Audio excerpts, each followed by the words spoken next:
Hi, I'm Mark. Welcome back to Three Bridges. So you can see on the screen I've got this image which was at the end of my last episode. So this is the Moor Park Station between the tracks, and then at the backdrop, which is what I'm working on in this episode, I've got sort of two large blocks of flats with some shops in the middle, partly hidden by most of the station.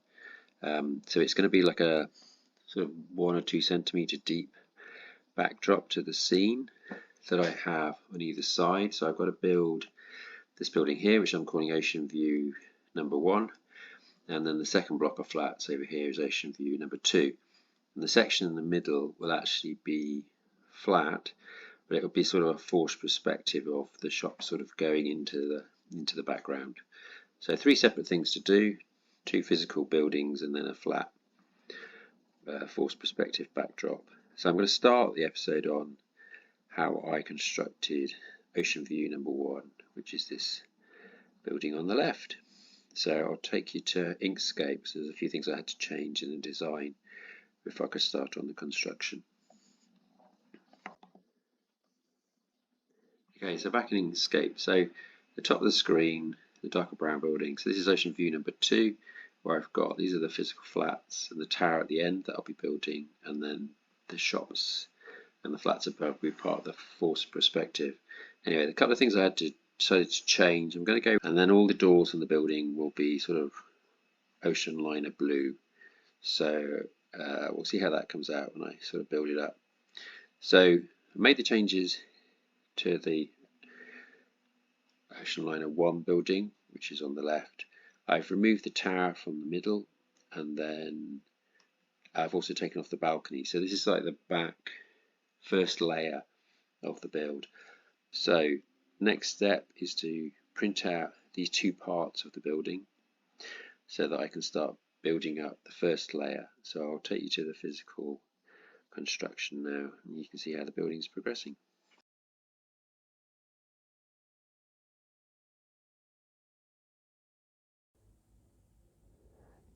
So I've got the base layer for my first block of flats done, and I've added in the brick that will be visible from the outside, and then obviously the balconies will cover up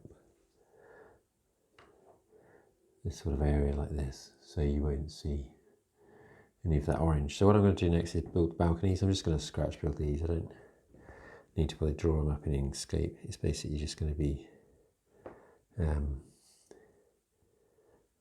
2 main bits of card, something like that, and then I've got some side walls at the ends, and then a couple of spaces to go along here so that it holds it out from the wall.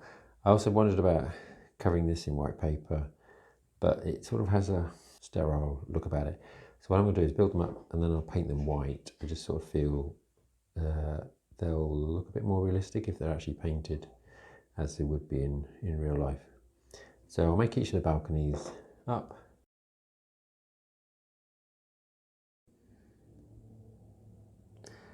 As you can see, I've now got the balconies, 3 balconies for one side of the flats. So obviously the lower 2 wrap round and we go down the side.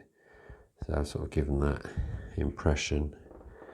And the top one stops just after the door. So these are going to be painted up in white. I'll do that first, just see how they're looking. But I'll carry on building the other side. So they all, a bit like the top 2, so the bottom 2, so they wrap around the sides. And if you're wondering why there is no door here, because this part would be the shop around the corner, so I've sort of envisaged that that's the side of the shop. So I might put some billboards along here or something just to give it that a feeling. And obviously you'd enter this flat through the main doors, which I've still got to build on the tower. Anyway, taking shape, quite happy with the way it's looking and that sort of 3D effect. I've also got enough depth there that I could put some figures on the balconies, and they would have somewhere to stand.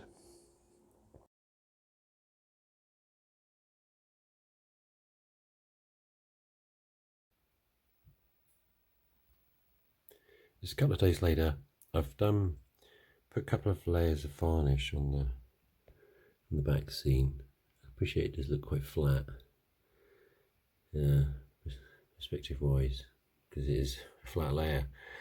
This is from where I stand, it's about a metre away, so I'm not too worried about I haven't got 3D detail. But I might try with the next one, just doing the doors as a recess and the windows, just to see, compare how they look between the two buildings with that sort of distance away, if I can actually distinguish that. The balconies have had 3 coats now of, it's just an acrylic, cheap acrylic white. I think it'll be about £2 for it or something. So it's, I quite like the that sort of, it's not a gleamy white. My memory of buildings from my sort of teenage years is, yeah, everything was starting to look dirty and a bit grubby. So yes, I could have painted these in lovely bright white and then I would have weathered them down, but I think that hint of the grey card just showing through just gives it a nice finish. So all the balconies are done, I just need to stick them on, and then I'll start working on the tower next, so I'll show you how I'm putting that together.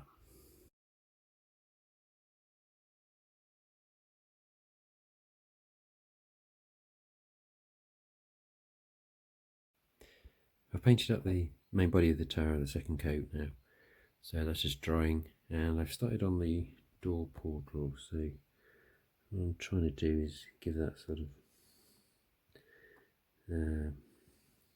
stepped entrance you get. The sides I sort of remember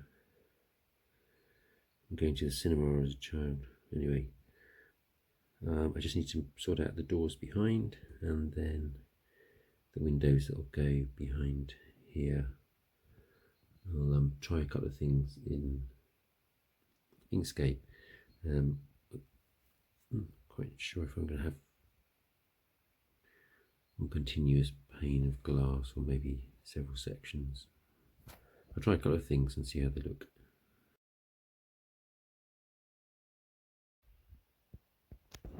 Trying to decide on the glass to go in the windows, so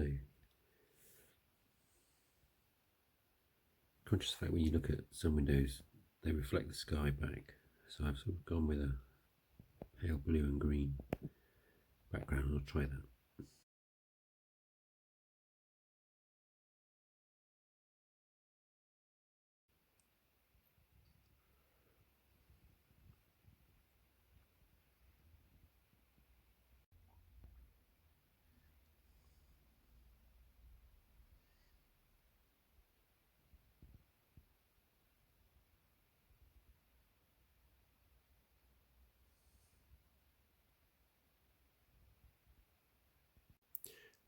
The main building's complete.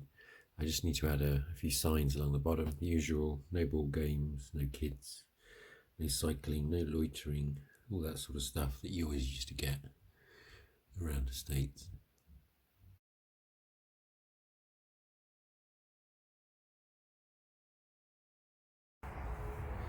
Well, I hope you enjoyed the building of the ocean view number 1. I'll do the ocean view number 2 and the in-between bit for the next bit, but I'll probably I won't sort of bother filming the scratch build of that, as it's just a repeat of what I've already done really, and I've shown you that. I don't really want to just repeat things I've already done before. So things are progressing okay with the rest of the layout in the loft, and I'll have an update in September when I've achieved enough, I think, that warrants another video on that one. It's been a good summer, so meteorologically speaking, God, it's not an easy word to say on a Monday morning, it's now autumn here. So although, as you can see from this view, taking the dog for a walk, it's still very lush and green up here in Scotland. I was down in Milton Keynes a couple of weeks ago, and the heat wave there had burnt all the verges off. It was all just yellow, strawy coloured. Anyway, my layout's set in autumn, and so obviously from now on I'll be taking lots of pictures around, try and get a more autumn feel, because at the moment this is all just lovely lush summer. So I'll take that for inspiration. How's the summer gone? I didn't get to making tracks over at Chester like I'd wanted to, like I did last year. I'll try and get to Blakemore this year.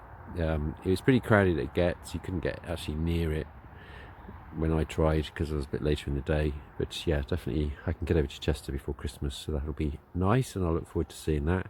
I'll see the Reverend Iron Horse hung up his cassock and said he wasn't doing any more.